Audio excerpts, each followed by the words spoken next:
Des félicitations, celles du président de la République pour la jeunesse mauritanienne à l'occasion de la journée internationale de la jeunesse. Félicitations contenues dans un tweet présidentiel.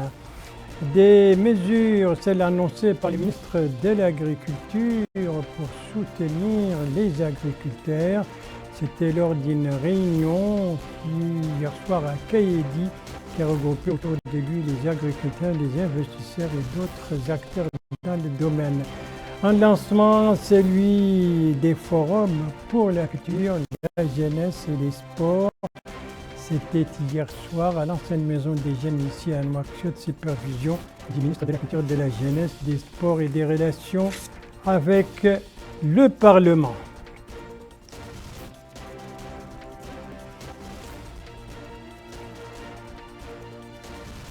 Voilà donc pour les principaux titres du journal. Et c'est parti, mesdames, mesdemoiselles, messieurs, bonsoir et bienvenue à votre 22h de ce samedi 12 août 2023. Un 22h placé sous les signes de la jeunesse et pour cause. C'était aujourd'hui la journée internationale de la jeunesse, l'occasion pour le président de la République de féliciter la jeunesse mauritanienne. Donc, des félicitations contenues dans un tweet présidentiel, le tweet que vous avez entre les mains, Abdoulaye Demeba.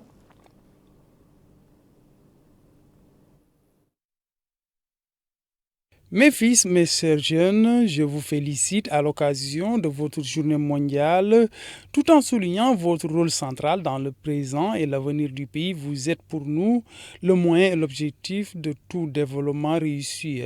Je vous appelle à être présent dans les différents domaines et nous serons toujours à vos côtés pour vous soutenir et vous accompagner continuellement.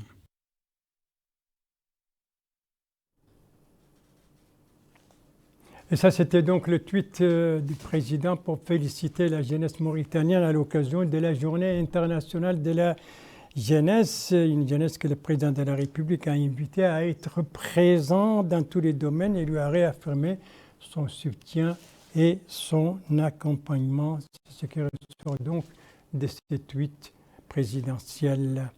Et puis, donc, ce tweet présidentiel, à l'occasion de cette journée internationale de la jeunesse célébrée aujourd'hui en Mauritanie, à l'instar de la communauté internationale, une commémoration, une célébration donc marquée par une cérémonie organisée par le Conseil national de la jeunesse. C'était au cours d'une cérémonie en présence de plusieurs personnalités, dont notamment un chargé de mission à la présidence de la République et un conseiller à la primature.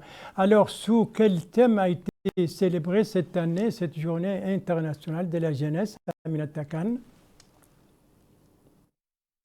Guider les jeunes vers un leadership inspirant et investir dans les opportunités émergentes, c'est la thématique retenue pour la commémoration de la Journée internationale de la jeunesse. Un symposium comprenant de multiples thèmes tels que la sécurité intellectuelle des jeunes, les possibilités d'emploi dans le secteur gazier et de l'hydrogène vert, ainsi que celui du leadership ont été abordés. L'occasion pour le secrétaire général du Conseil national de la jeunesse, Ahmed Mohamed Mokhtar Ismaël, d'indiquer que le président de la République accorde une importance aux jeunes, ce qui leur a permis de faire de grands progrès pour atteindre leurs ambitions. Ajoutons que toutes les portes sont ouvertes pour permettre aux jeunes d'occuper la position qui leur sied, une situation qui a permis, dira-t-il, à cette frange de relever le plafond de leur ambition et de rêver pour davantage d'opportunités parce qu'ils se sont trouvés partenaires dans la construction sociale, économique, administrative et politique.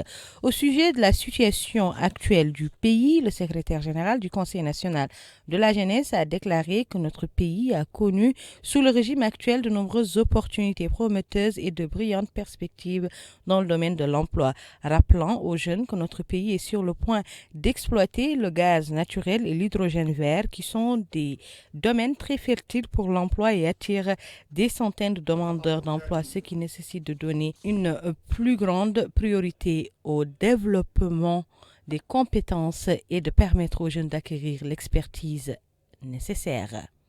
S'agissant de sa structure, Mokhtar Ismaël a précisé qu'en exécution des plans d'action du Conseil de la jeunesse et en réponse aux exigences de l'étape que traverse le pays, le Conseil enverra ses membres dans toutes les wilayas du pays pour connaître la réalité des jeunes et se concerter avec eux afin d'identifier les obstacles et difficultés auxquels ils sont confrontés pour accéder au marché du travail. Il est à noter que cette cérémonie a eu lieu en présence de plusieurs membres du gouvernement et des jeunes. Voilà donc l'idée, les jeunes vers un leadership inspirant et investir dans des opportunités émergentes, c'était les thèmes sous lesquels la journée internationale de la jeunesse a été célébrée ici à Mauritanie et à travers le monde. Une journée d'ailleurs qui coïncide avec les forums de pour la culture, la jeunesse et le sport. Ces manifestations organisées par le ministère de la Culture, de la Jeunesse et des Sports et en collaboration avec le conseil régional et les 9 communes de Nouakchott. Alors c'est sur la supervision donc. Le lancement de ces forums a été fait hier soir à Nouakchott sous la supervision du ministre de la Culture, de la Jeunesse, des Sports et des Relations avec le Parlement. Compte rendu, Cheikh Saad Bou.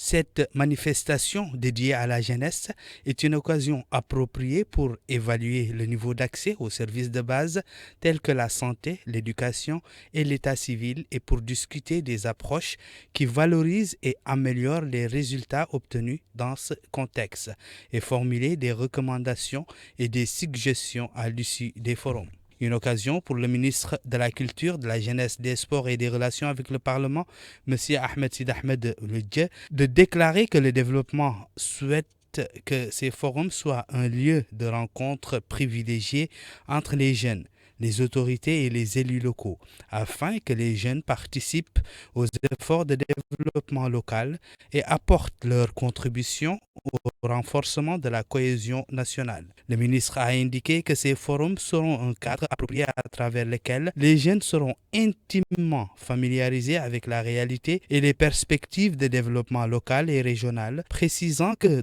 dans le même cadre, les autorités et les élus seront informés des visions des jeunes et leurs aspirations qui contribuent à créer une discussion franche sur une vision de développement local et régional qui tient compte des spécificités, des besoins et des aspirations de cette catégorie importante de la population. Pour sa part, la présidente de la région de Nouakchott, Mme Fatimatoum Abdelmalik, a affirmé que ces forums visent à soutenir et à encourager les jeunes à contribuer au processus de développement du pays à travers leur participation aux affaires publiques et locales. Ils aideront, a-t-elle ajouté, à orienter leur énergie pour renforcer la cohésion nationale et le tissu social. M. Abdelmalik a ajouté que la région de Nouakchott a bâti sa stratégie de développement dans toutes ses dimensions sur l'investissement dans les ressources humaines, notamment les jeunes, en tirant ces grandes lignes du programme du président de la République qui a fait de la jeunesse une priorité, considérant que les jeunes sont l'énergie créatrice sur laquelle il s'appuie pour mettre en œuvre son programme électoral Ta'ahoudati. Quant au président de l'Association des maires de Nouakchott, il a hautement apprécié l'organisation de ces forums, ajoutant que la participation d'environ 2400 jeunes aux différentes activités dans ces rencontres et dans les espaces des 9 communes de Nouakchott répondent aux aspirations de cette jeunesse. Il a ajouté que les résultats de ces forums seront à la hauteur des espoirs et des aspirations et incarneront effectivement le partenariat effectif avec les secteurs de la culture, de la jeunesse et des sports dans la mise en œuvre de la stratégie nationale de décentralisation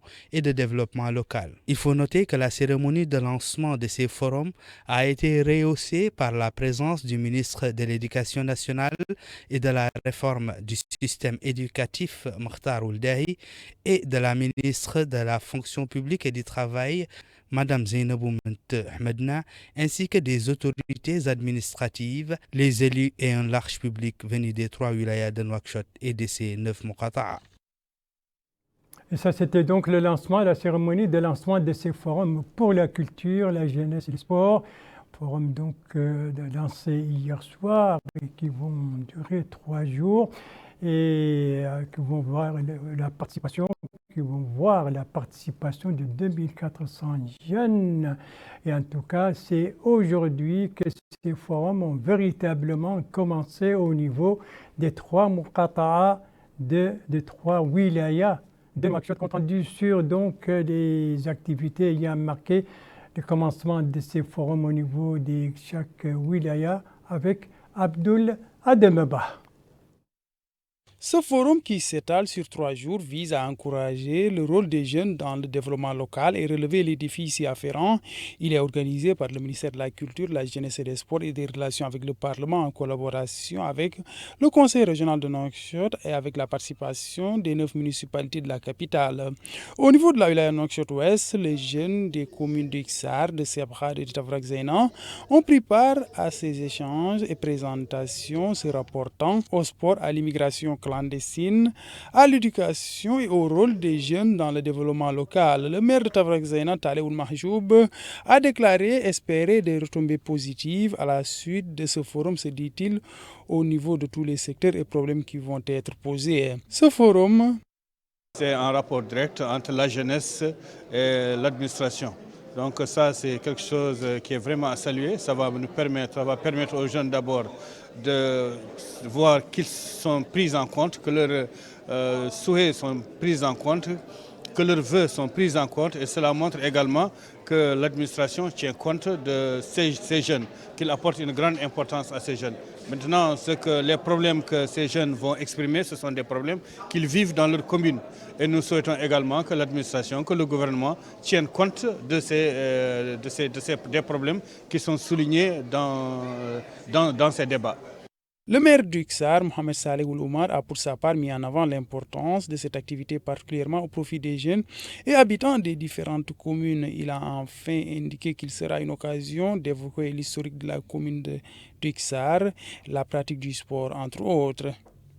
À Nouakchott-Nord, les jeunes des communes de Toujinine, de Darnem et de Théaret ont pris part au forum de Nouakchott pour la culture, la jeunesse et le sport. Les jeunes de ces localités ont exposé leurs problèmes des rencontres, se sont tenus marqués par plusieurs interventions des représentants des jeunes et des autorités administratives sur la situation de ces muqata et les solutions pour l'essor de ces communes.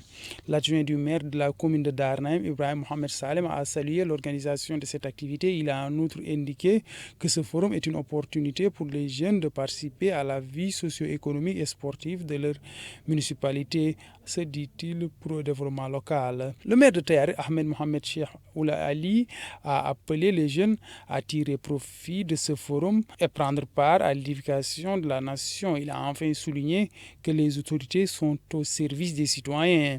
L'importance de ces rencontres a été mise en avant.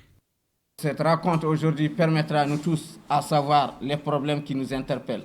Nous, en tant qu'autorités, et vous, en tant que bénéficiaires des programmes et des programmes du gouvernement.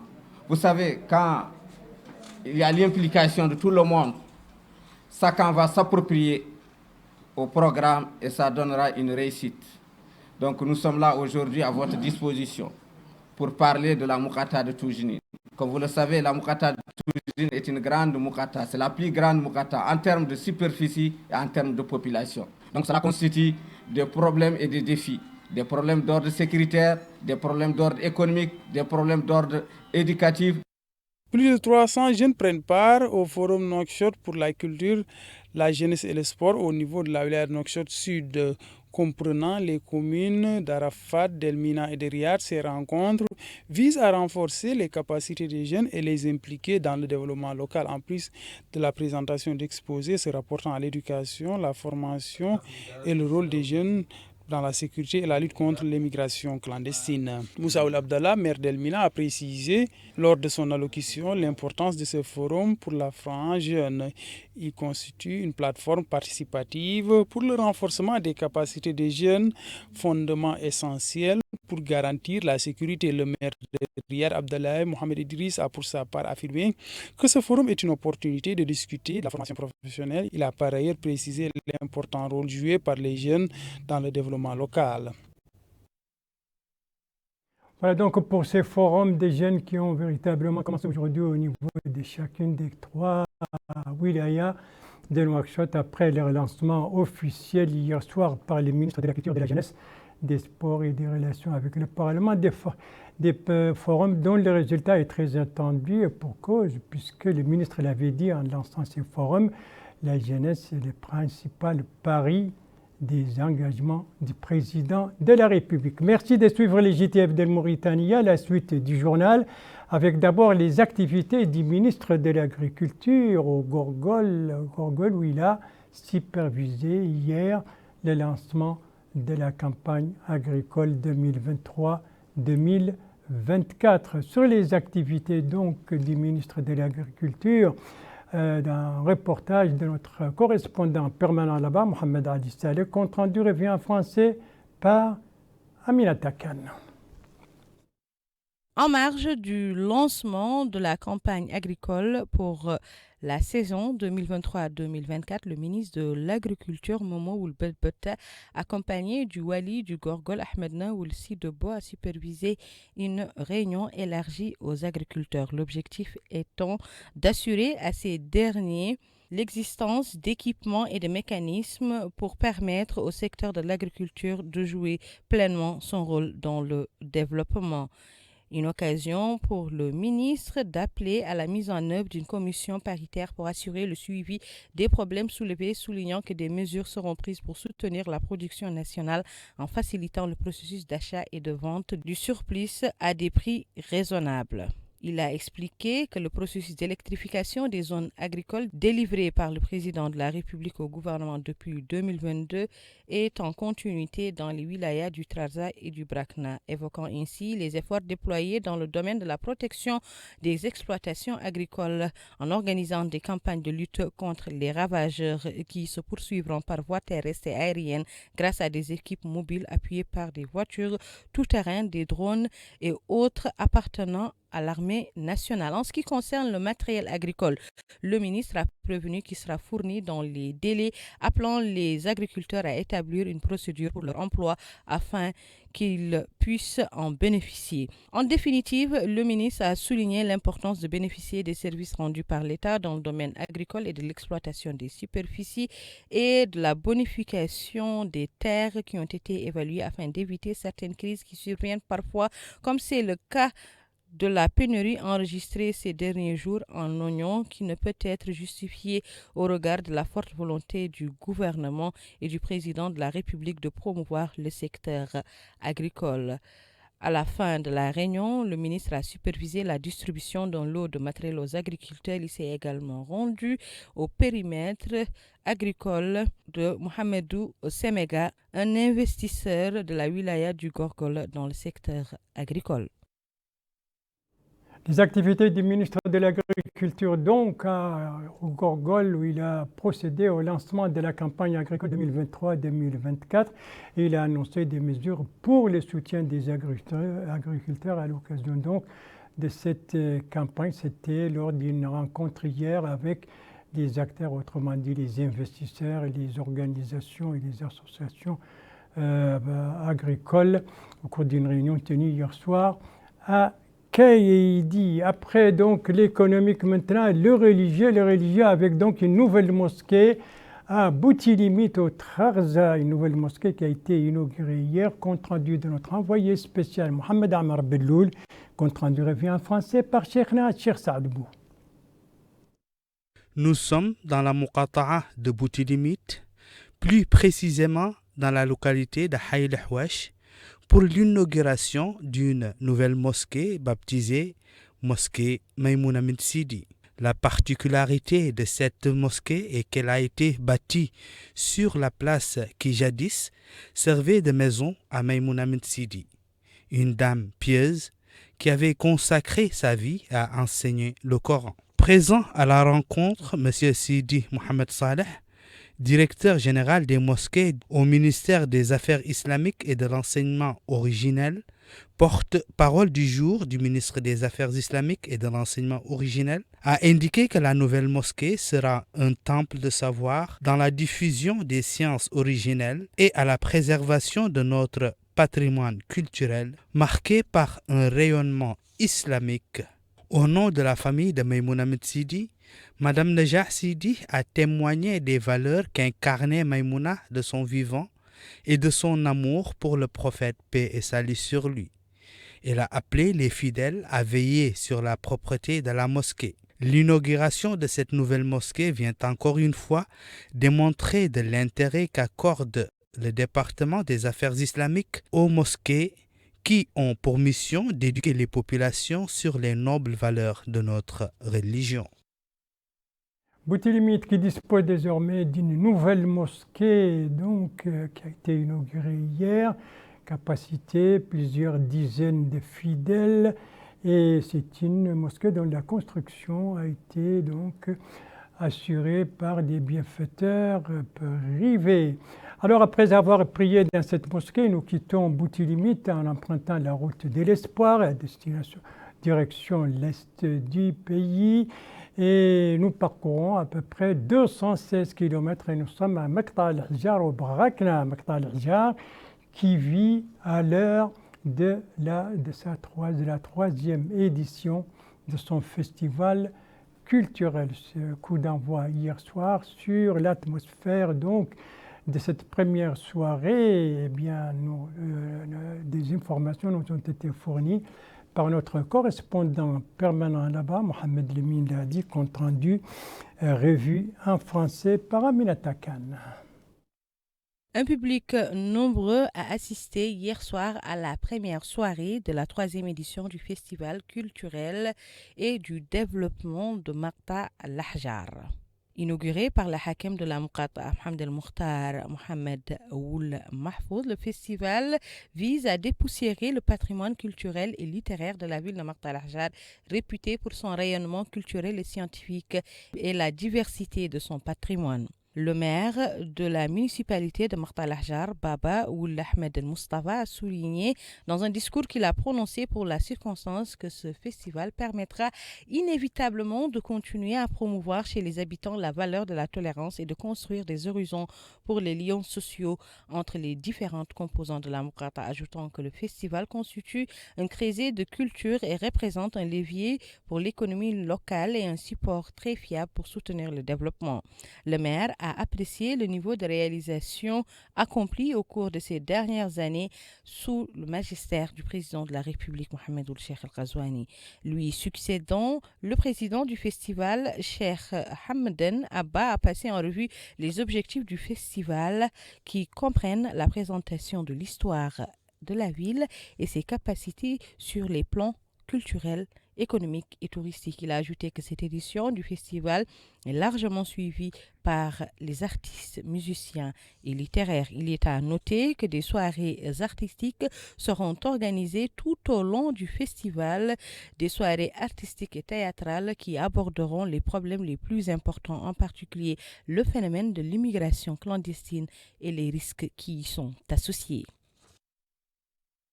Voilà, Maqta al-Hjar, donc au Barakna, qui vit à l'heure de la troisième édition de son festival culturel qui a commencé hier soir. Rosso, pendant ce temps, vit, elle, à l'heure de la poursuite de l'opération de distribution des moustiquaires imprégnés. Cette campagne, donc, organisée par le ministère de la Santé, qui a été d'ailleurs lancée à partir de Rosso, la capitale du Trarza, et les choix de Rosso n'étaient pas fortuits. C'est ce que nous explique notre correspondant permanent là-bas, Mohamed Ouliatme, compte rendu revu en français par Abdoulaye Demeba.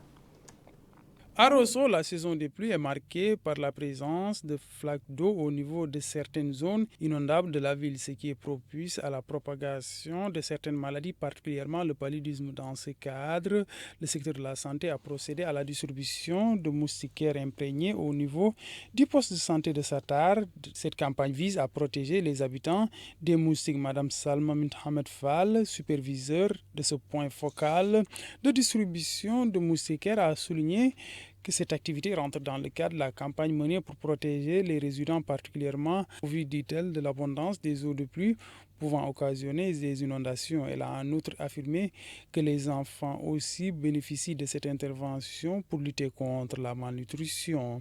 Les bénéficiaires sont en outre exprimés, ils ont tour à tour fait part de leur satisfaction. Ils ont aussi déclaré qu'elles sont exposées aux moustiques avec la présence de ces eaux de pluie. Elles ont par ailleurs indiqué que ces moustiquaires leur seront utiles pour faire face à la présence des moustiques. Le chef du département des soins au centre de santé de Rosso, le médecin Abba Haoul Mohamed Baba, a souligné que cette campagne ne rentre pas dans le cadre de la grande opération menée avec le porte-à-porte au niveau des différents foyers. Il a en outre souligné qu'il s'agit d'une intervention d'urgence au profit de 15 Moukhata impactés par l'envahissement des eaux de pluie. Voilà donc pour cette campagne de distribution des moustiquaires imprégnés qui se poursuit à Rosso. Cette campagne a été lancée en début de semaine là-bas. En tout cas, une campagne qui ne concerne pas tout à fait Nouadhibou, notre capitale économique, et Nouadhibou qui vit actuellement à l'ère d'une colonie de vacances estivales basée sur le basket, ou centrée sur le basket, organisée donc par Mon Projet Mon Pays en collaboration avec la CNIM. Coup d'envoi de cette colonie estivale donc. C'était hier à partir de Cansado, une manifestation organisée donc par Mon Projet Mon Pays avec le soutien de la SNIM, durée 3 jours. Objectif, occuper les jeunes, leur procurer des connaissances pratiques utiles dans leur vie et surtout développer leurs capacités, ceci en plus du renforcement de la cohésion sociale à travers donc des activités communes. C'est ce qu'expliquent en tout cas les initiateurs d'une telle colonie. Et c'est sur cette colonie de vacances à Nouadhibou que se termine ce journal. Merci à vous, mesdames, mesdemoiselles, messieurs, de l'avoir suivi. Merci bien entendu aux équipes rédactionnelles et techniques qui ont participé à sa conception. Je vous en rappelle les principales informations. Ça, c'est les félicitations du président de la République pour la jeunesse mauritanienne à l'occasion de la Journée internationale de la jeunesse. Félicitations dans un tweet rendu public aujourd'hui. Ici, nous sommes à Kaïdi avec la réunion présidée par le ministre de l'Agriculture, avec les investisseurs, les agriculteurs et les associations et coopératives agricoles. L'occasion pour le ministre d'annoncer des mesures de soutien aux agriculteurs. Ici, nous sommes de retour à Nouakchott qui vit à l'ère des forums pour la culture, de la jeunesse et des sports. Coup d'envoi hier soir, ici même à Nouakchott, bien entendu, supervisé par le ministre de la Culture, de la jeunesse, des sports et des relations avec le Parlement, des journées, des forums qui ont commencé dans des différentes wilayas de Nouakchott depuis aujourd'hui, durée donc 3 jours. Voilà, le JTF reviendra demain à la même heure, 22h, et vous serez en compagnie d'Ndei Sow Sidi. Quant à moi, il ne me reste plus qu'à vous souhaiter une très très bonne fin de soirée, une très très bonne fin de semaine, et à vous donner rendez-vous, Inch'Allah, vendredi prochain à la même heure, 22h. Bonsoir.